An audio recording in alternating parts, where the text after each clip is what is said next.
Am I audible to you? Yes, ma'am. Yeah, good afternoon.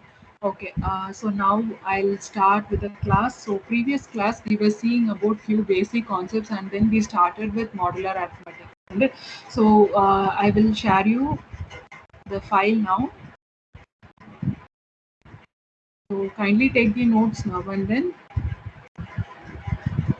Okay. So in today's class, we'll see a method to find out the GCD. So previous classes, I have explained you a few methods how to find the GCD. That is the greatest common divisor, isn't it? So in this class, we are going to see an algorithm which is used for finding the GCD. Actually, in cryptography concept, we'll be using this particular algorithm. So the name of the algorithm is Euclidean algorithm.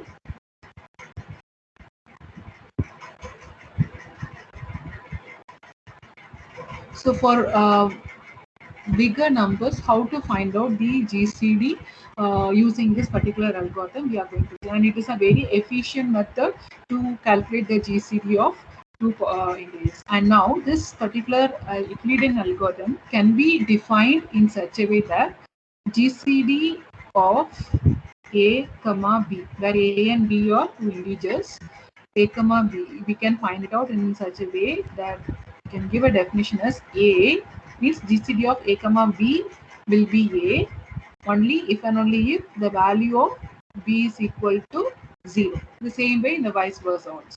Okay. Also, if it is not equal to 0, then we have supposed to find out this one, GCD of b comma a mod B. Last class I showed you like how to find out the mod, isn't it? That is the reminder we'll be taking, isn't it? So otherwise, what we have to do, we have to find out this GCD of B comma A mod B. So this operation you have to find repeatedly. You have to apply it till you get the greatest common divisor. So this is how you'll be defining the Euclidean. So if b is equal to 0, then the GCD of a comma b is a. Otherwise, the vice versa. And if you don't, if it is not equal to 0, either a or b, if it is not equal to 0, then you will be finding GCD of b comma a mod b. Right. Okay. Now, how to do? Using an example, we'll see how we have to find this Euclidean algorithm in a very simple manner. So, let me take an example. So in this example, we are going to see, okay, let me take a fresh page. Okay, so example, we are going to find out the GCD of 25. This is very simple number only. We can practice and see for very big numbers also. I'll give you the problems. So GCD of 25 comma 60. We have used different methods to find it using a Euclidean algorithm. What are the steps you have to do it here? Means we are going to draw a column which sorry, we have to draw a table which has 4 columns. Okay, so let me draw a table. So this is Q, and we have R1, and we have R2, and then we have R. Okay, so now what is this Q? Q means quotient.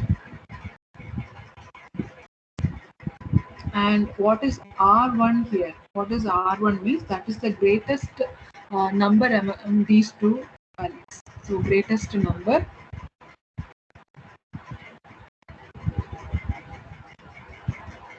greatest number among these two digits, integers. Okay, so here if you see R1, 25 and 60 is there, the greatest number is R1.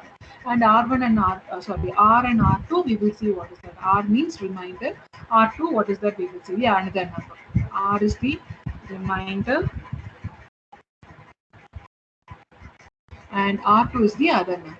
So now what we have to do, first thing is you are supposed to see which one is the greatest number. Which is the greatest number? 60 is the greatest number, right? So you have to write 60 in this place below R1, and the other number you have to write it over here, 25. Okay. Now the next step is you have to find out the quotient and the remainder. Okay, so it's very simple, isn't it? So you can find out the quotient and the remainder. So 25 and 60 is here. We know 25 twos are 50 and the remainder is 10. So this is quotient and this is remainder. Quotient you have to write it in this place and then the remainder you have to write it in this place. So this is the first step we have to do. What is the next step means? The next step is that you have to, so after doing this, so let me give it as 1 here, and the next step what I'm going to do means I'm going to perform some shifting operation. So these two will repeatedly will be done as I showed you in the definition. This will be repeatedly will be done. So what you're going to shift here is that you're going to shift the R2 value to R1 and R2 R.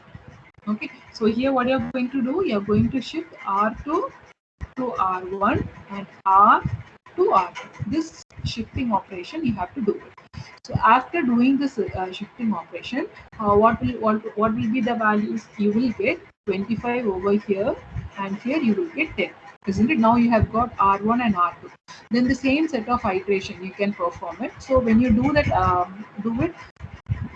When you find out the quotient and remainder, it is 2s are 20 and the remainder is 5, isn't it? So now you are going to write the quotient as 2 and then the remainder is 5. Okay, and again the same set of operation you have to perform it. So what is the operation? You have to do the shifting operation. So this R2 is shifted to R1, R is shifted to R2, right? And now you can find out what is the value. This is 10 and this is 5. And again, next what you have to do, you have to perform um, this, you have to find out the quotient and the remainder. So we know we have to write 5 twos are 10 and the remainder is 0, isn't it? Now you are going to write the quotient as 2 and then the remainder is 0. Next, again what you have to do means you have to perform this shifting operation. So when you perform this shifting operation, 5 will come to R1 and 0 will come to R2. 0, right? So now now what you have to do it, you have to see the 5 and 0 is there. Now you have to perform this is 5 and this is 0. It is not possible, isn't it? 5 and 0 is there, it is not possible. So this cannot be done. So there is no quotient and there is no remainder. Finally, the value which is present in R1 will be acting as the greatest common divisor. Okay, so you can write the answer as GCD of 25, 60 is 5. This is very simple. In another method, in school days, you might have used that dash shape methods, and you will find it out. Okay? That's very simple also. Here, in using Euclidean algorithm, if you want to do it, means repeatedly you have to perform this step by step, and finally you can reach up with the answer.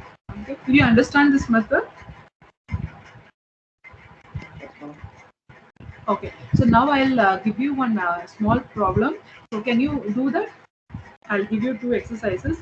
Just you find out, practice and tell me what is the answer. Okay. GCD of 161, 28. You have to find out the GCD. Can you do it in the same method and then tell me?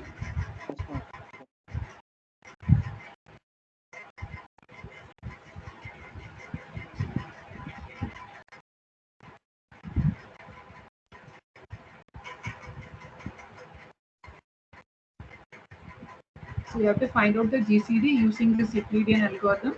You can use the steps.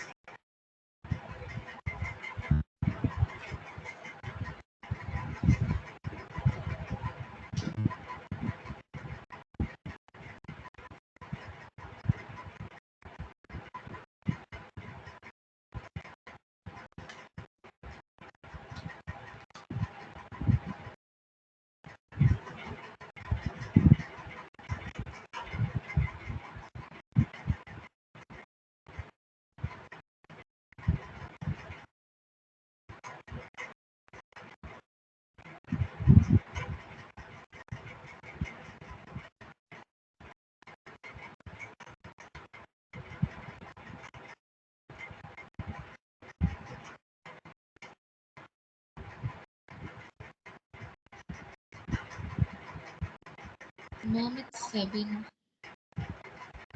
It's 7. Anybody got that answer? 7.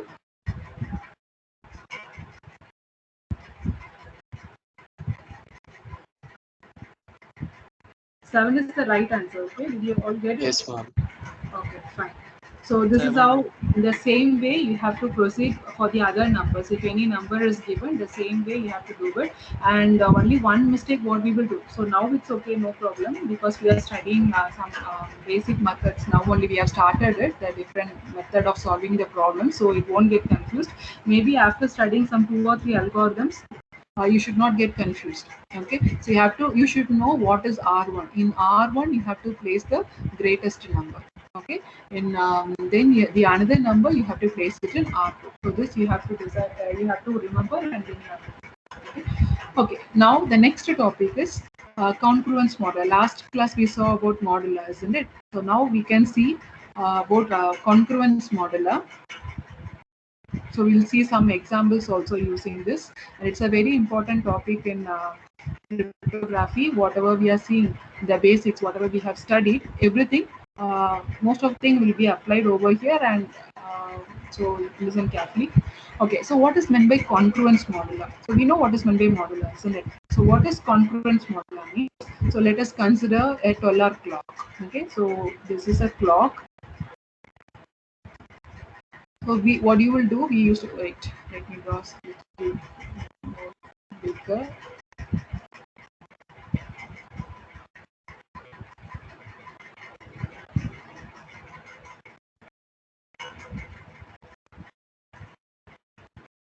Okay, it's not round in shape anyhow.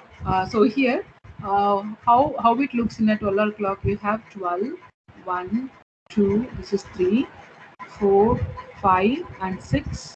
This is 7, 8, and 9, 11, and 12. Isn't it? Right. So this is a 12-hour clock. So suppose if you wanted to represent it in this particular format, so you want. Sorry, I think I made a Ma'am, mistake. 10. Yeah, yeah. Sorry. So suppose if I want to increase the numbers, for example, after this we have this is 12 is there. So now after this I want to increase the number as 13. So how does it looks like? This is 13 and this is 14 and this is 15. So in this format only it goes on, isn't it? 19, and we know for train timings and flight timings everything will be in the 24-hour format, right? So because to avoid some confusions, we'll be using this particular format. Okay, anyhow, in this, so when it comes here, it is 24. So we'll call it as a 24. So we understand that if we say I'm going to, for example, I'm in a particular time, that is at 10 o'clock. I'm here. Okay, or otherwise, what I can do? Okay, I'm at 10 o'clock. I'm here. At present, it's 10 o'clock. I am going to meet you at after 2 hours. Means it is understood that after 2 hours, it is 12 o'clock. Isn't it? So similarly, we can calculate the numbers. Okay, now what we say is that, like, if I'm going to meet you at time 15, it means I'm going to meet you at 3. That is the meaning, isn't it? So after 12 it's okay, no problem. After 12, if I tell that, like a 24-hour format, if I tell I'm going to meet you at time 15, it means it is understood that is 3. How it is understood in a 12-hour format, how it is understood means, like, we can write the notation in this format, that is 15, it is congruent to 3 with respect to 12-hour clock. Okay, 15 and 3 are equal with respect to 12 o'clock in the 12-hour format. Similarly, if I'm going to meet you at 20, at time 20 means, it is a meaning that we are going to meet at 8, isn't it? So we can write this as 20 is congruent to, so this is congruency, this is the symbol for congruence. Okay, so 20 is congruent to, what is the number? 8.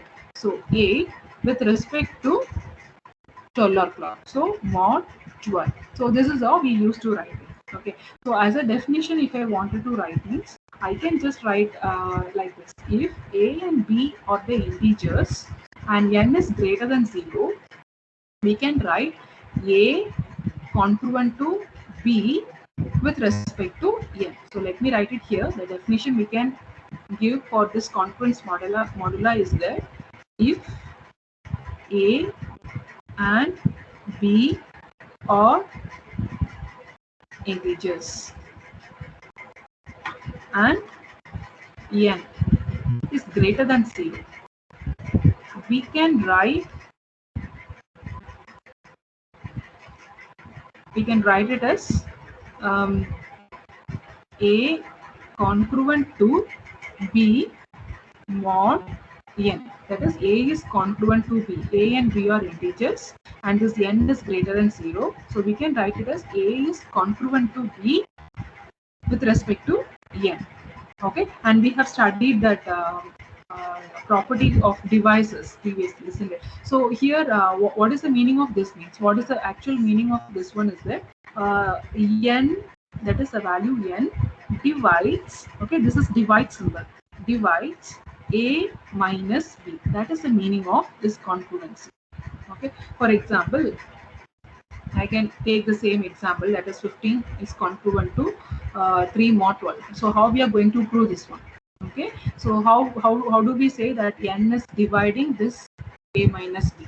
Okay, so we can see this is A and this is B and this is n, isn't it? So now I'm going to write it, n divides A minus B, isn't it? N divides A minus B. So what is n here? That is 12. 12 divides 15 minus 3, right? So what is 15 minus 3? That is 12. 12 divides 12, yes, isn't it? In such a way it is proved. Okay, so what is the meaning of A congruent to B mod n means n divides A minus B. So this you should remember it. Okay, we will be applying it in the some problems we will be applying. Okay, so that is congruence modular, and in this congruence modular we have few properties. Okay, I'm not going to explain all the properties in detail. If you wanted to go through it, you can refer some number theory books or books, you can refer it. I'll just tell you the properties and all here. So now and then when we are using it in the problems, at that time I'll tell you what this property is. So you have some properties, a very important property we used to have it now and then. Okay, so what does that means? A is congruent to R. R is the remainder. Okay, R is the remainder. So if I want to tell here, this I have represented as B, isn't it? So 15, 12 with respect to 12. So 12 ones are 12, 3. So this is the remainder, isn't it? Right. So the same property. I'm going to explain it. The same thing I'm going to explain it here. How do we get this 3? Okay. So that is what we are going to give it as a property. A congruent to R mod. Yeah, this is a very important property. Okay. So here, if R is the remainder obtained by dividing A by n, then this property is satisfied. Okay, so the same thing only we saw in the previous here also. This is what I told, but I told you in different notation in general form. So what is this 3? We have told in this particular property. Okay, A is congruent to R mod n. So what is this R? R is the remainder. How do we get this R? By dividing A by n. Okay, so that is very simple. The same example we can write it over here. And we have the other properties like reflexivity property, symmetry property, then transitivity property. We have the other properties. You can just look into it. It's this is the reflexivity property. A is congruent to A mod n. Okay, so with respect to the property of divisors, you can check it whether it is correct or not. So this is the reflexivity property.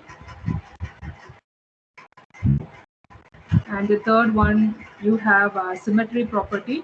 So that is A is congruent to B mod n. It implies that B is congruent to, both are same. Okay, so here B is congruent to A mod n. So this is the symmetry property, we have it. So similar to that, we have the other properties also. You can just write this symmetry property, and then we have like multiplication property also is there. So multiplication by constant, just make a note of it, later you can refer it if needed. Okay, multiplication by a constant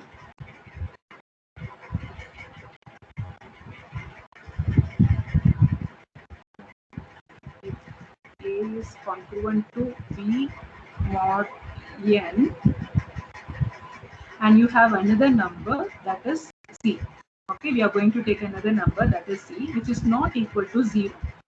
Okay, so what I'm going to do is I'm going to multiply over here, right? So in this situation, like you can write A,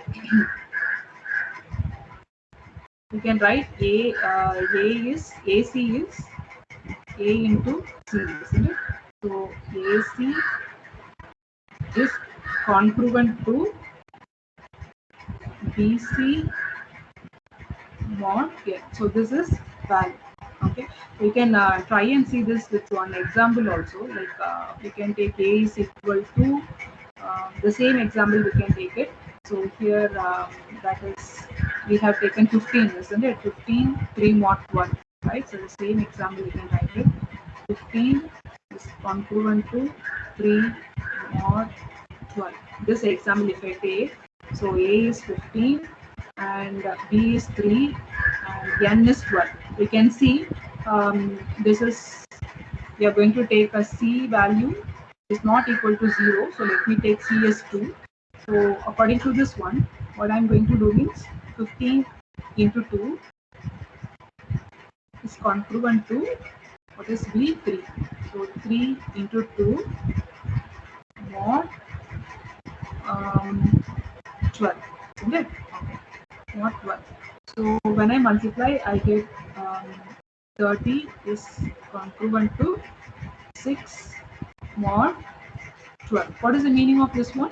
30 congruent to 6 mod 12 means we have studied, isn't it? I have told you here, isn't it? So if A is congruent to B mod n, it means n divides A minus B, isn't it? So I can write n means this one, isn't it? So n, that is 12, that divides A minus B, that is 30 minus 6. So what is 30 minus 6? That is 24, isn't it? So 12 divides 24. What is the meaning of this one? 12 divided by 24. Sorry, 24 divided by 12, isn't it? So what will be the answer when you write 24 divided by 12? Is it whether it is divided? Yeah, isn't it? It is divided, right? So thus it is true. So this is multiplication by constant. So if A is congruent to B mod n, and if there is a constant C which is not equal to 0, means it is greater than 0, means this particular thing is also valid. This is also valid. We are multiplying the C with A and B, then it is proved that this AC is congruent to BC mod n. Okay, so like this we can we are having other properties also. I have given some 4 properties. Okay, now we are going to see some arithmetic properties.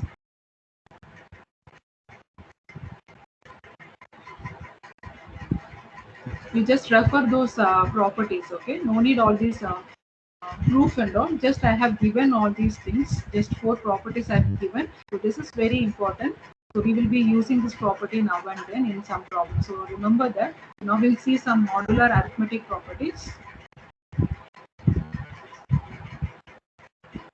So in modular arithmetic properties, we have some different properties over there.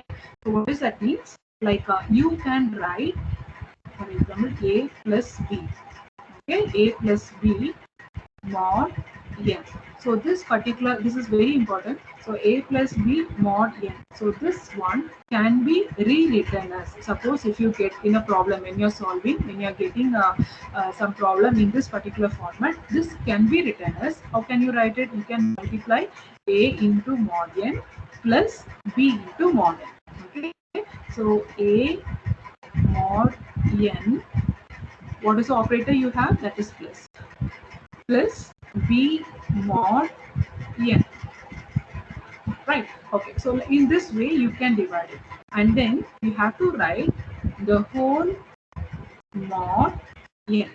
Actually, when you start with this, you can write mod n over here, and when you do the solution, for example, some examples are given to solve it. So when you are doing that, when you are solving the problem, when you get very greater number when compared to this mod n, then again once again you have to do the modulation. Okay, so if mod n should be performed, this particular mod n should be performed till it is less than that particular n. This particular value is less than n. So until then you have to do this mod n. Okay, once again I'm telling you, if you get the format like this, a plus b mod n, you can rewrite the statement. This format you can rewrite it as a mod n plus b mod n, and then whole mod n. Okay, so when you have to stop this mod n means, you can do it till the mod n means it should have the value whatever you are calculating here, this particular value should be less than this thing.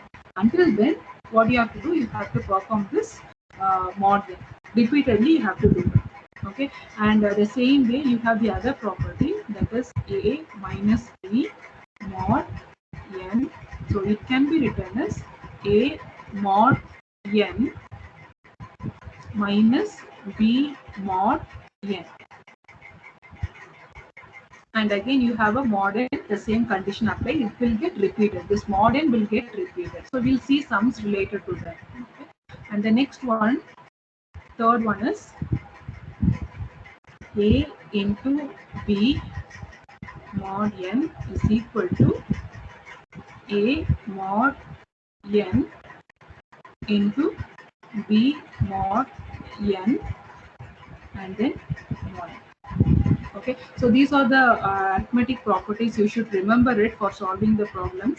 So we'll see for this particular property, we'll see an example. For example, if I'm going to write like ab, let a is equal to 30, okay, and then b is equal to 12 and n is equal to 5. So what will be the answer? Let me write, question is this one, that is 30 plus 12 mod 5. This is the question. Okay, if you get a question like this, so this is of the form a plus b mod n. So what you can do, you can rewrite this one as in this particular format, isn't it? So now we are going to prove it. This one and this one are equal. Okay, how you are going to prove it? You can just write like this. So here 30 plus 12 mod 5 can be rewritten as 30 mod 5 plus 12 mod 5, isn't it? A mod n plus b mod n, right? And then the whole mod n. That's it. So now 30 plus 12 in the left hand side, if you see, this is right hand side, this is left hand side, you are going to prove it both are same. So if you see this one in left hand side, 30 plus 12, that is 42. 42 mod 5. So when you find out 42 mod 5, what is the answer? 42 mod 5. What will be the answer? It's very simple, right? What is the answer? 2. 2. Isn't it? So in the left hand side, you have got the answer as 2. So we should see whether we are getting it in the right hand side also the same. Okay. So 30 mod 5. What is the answer for 30 mod 5?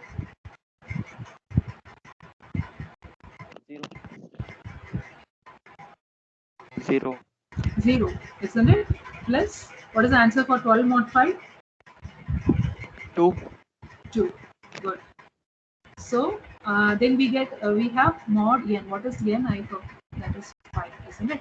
Okay. So mod 5. So 2 mod 5, isn't it? Here we get it as 2 mod 5, and you can see here you are getting a lesser number, isn't it? So whenever you get a lesser number, actually when you get a less number in modulo operation itself, in the last class I told you, when you get less number, then the same number will be the answer, isn't it? Right. So when you do this same operation also, you'll get 2 as the answer. As a reminder, you will be getting.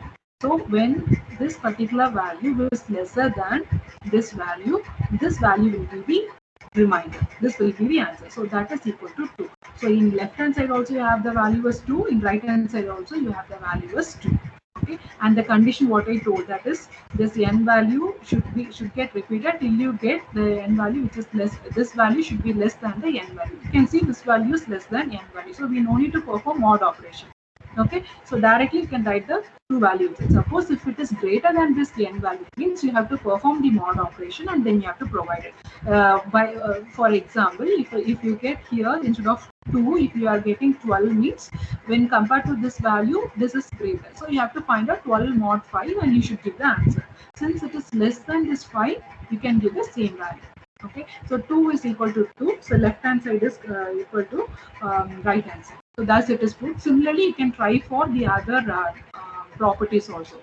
The same numbers, you can take it for the other properties, and then you can check it whether the left hand side is equal to the right hand side. So will you try and see that one? Yes, ma'am. Okay. So now we are going to use this topic, that is this particular arithmetic topic, for modular exponentiation. So for normal numbers, it's okay. Suppose if you wanted to compute a problem for modular exponentiation, how to compute it? Okay. So inside that computation, you'll be using this formulas. So for example, this is a problem. Uh, just write the topic as modular exponentiation. With this problem, I'll finish it, and I'll give you an exercise problem also. You can work it out and see. Modular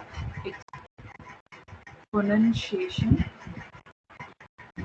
So we know what is meant by exponentiation, isn't it? So if it comes in the modular operation, then how we have to compute it? Means if it is a very small number, then it is very simple to do, isn't it? So how we are going to use it with the help of this arithmetic properties, we are going to see. So the question will be how to compute and some problems which is equivalent to this format. C is equal to a power m mod n. Okay, so this is one we are going to compute it. So this will be a problem. For example, I want the value of 3 power 10 mod 5.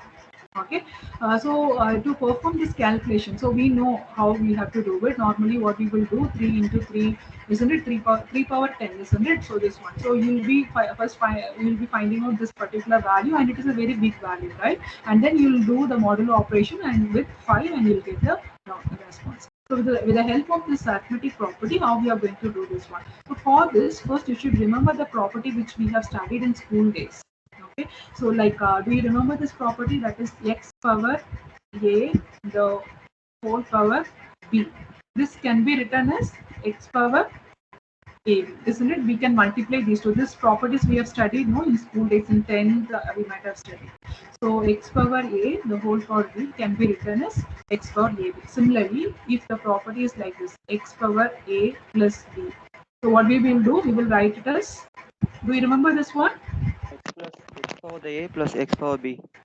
Yeah, x power a into, not plus.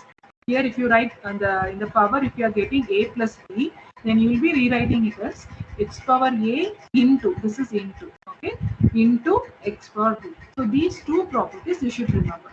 Okay, now what we are going to do means, we are going to start from the smaller, lesser value, right? So let me take the lesser value. So 3 square, so this we know, immediately we can identify 3 3s are 9, isn't it? So instead of to reach 3 power 10, I'm starting from 3 square. So 3 square mod 5. First you should do this. What is 3 square? That is 9. So 9 mod 5. What is the value? What is the value? 9 mod 5. 3 square I have written as 9. Yeah, 4, isn't it? So this is the first step I have written. And the second step, what I have to do means, I'm going to increase this value. Now we know the value of 3 square, isn't it? So with respect to 3 square, I'm going to increase it. So let me write this 3 power 4, that is 2 plus 2, mod 5. So this can be rewritten as 3 power 2 plus 2, isn't it? 3 power 2 plus 2 mod 5. Am I right? So how can you rewrite this one? 3 power 2 plus 2 means, I can write it like this, isn't it? So 3 power 2 into, so shall I write this into here? 3 power 2 into 3 power 2 mod 5. So now this is in the arithmetic property. We have studied modular arithmetic properties, isn't it? So in that particular format it is, isn't it? We remember that formula. What is that formula? That is A into B mod n is equal to A mod n into B mod n and then mod. So this model will continue. You remember? So this is of this particular format, 3 square into 3 square mod n, right? So now I'm going to rewrite in this particular format. So what I can do it here, I can write it as 3 square mod 5 into 3 square mod 5,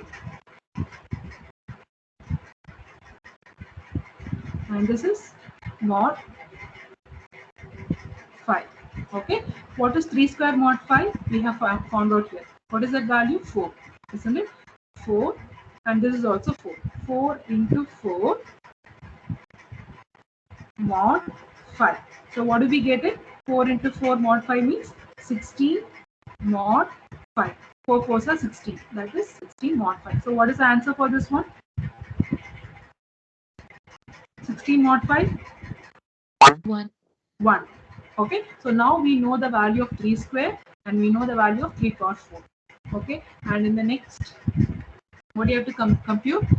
We have identified 3 power 4 mod 5 is equal to 1, isn't it? So it seems to be a very big number, but we have got the answer as 1. So the next one is 3 power 8 mod 5. The same format you have to repeat it. So you can just write it as 3 power 4 plus 4 because we know the value of 4 mod 5.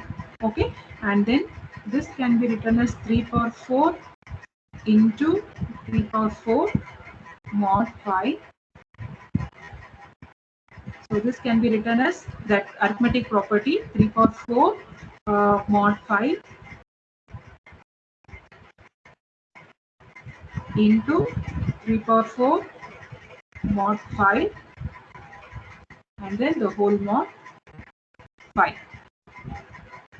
So we know the value of 3 power 4 mod 5. What is that? 1 into 1 mod 5. That is equal to 1 mod 5. And we know here 1 is less than 5. So I told if this value is less than 5, then what we have to do? We will get the value as 1. The same number. No need to do the modulo operation. So 3 power 8 mod 5 is 1. Right. Okay. Next, what you have to do? The next step is 3 power.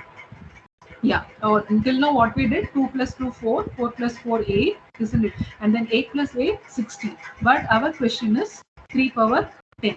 Isn't it? So we no need to go up to 16. So what we have to do with this 8? What I have to add? I have to add 2. Then I will get 10. Isn't it? 8 plus 2, I will get it as 10. So what I can do, instead of going to 16, 8 plus 8, 16, I am moving to 10 itself.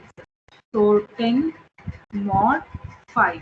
It can be written as 3 power 8 plus 2 mod 5. Did you understand this line?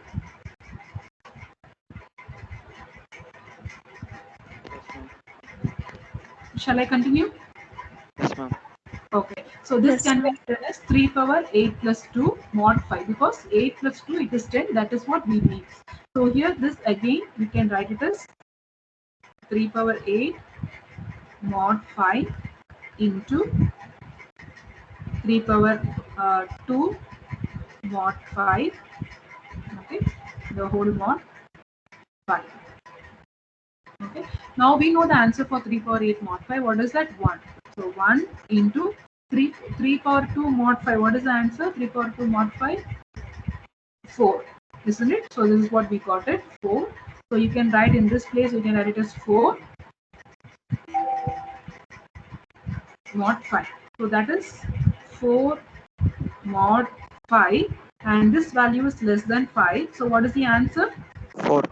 4. So the answer for 3 power 10 mod 5 is 4. Did you understand how to do this? Yes, ma'am. Okay. Okay, good. So now I'll give you some means exercise problems. You just try and see.